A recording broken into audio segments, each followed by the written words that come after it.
Parler de la vigne, c'est évoquer la joie que donne son produit, le vin qui réjouit le cœur de l'homme.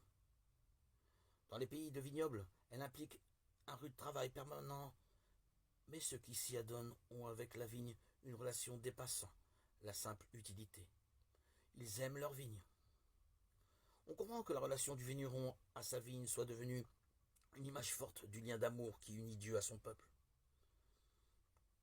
Dans le chant du bien-aimé à sa vigne, Isaïe précise: la vigne du Seigneur de l'univers, c'est la maison d'Israël. Hélas, dès l'ancienne alliance, la relation fut tourmentée. Le peuple vigne déçut son maître en produisant injustice et crime.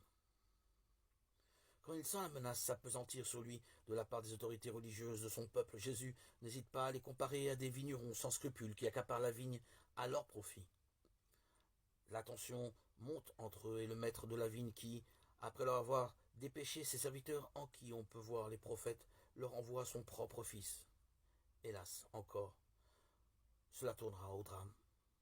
Dans ce passage de l'Évangile affleure de manière privilégiée la conscience qu'a Jésus d'être lui-même le fils du divin vigneron.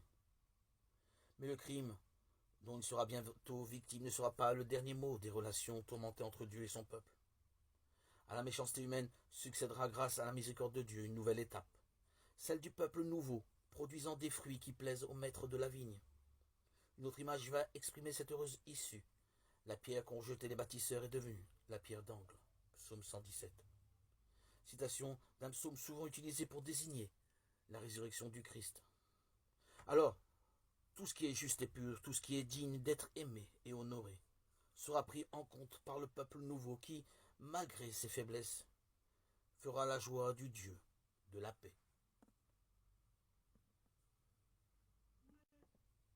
Dans ton amour inépuisable, Seigneur, Dieu éternel et tout-puissant, tu combles ceux qui t'implorent bien au-delà de leurs mérites et de leurs désirs. Répands sur nous ta miséricorde en délivrant notre conscience de ce qui l'inquiète et en donnant plus que nous n'osons demander.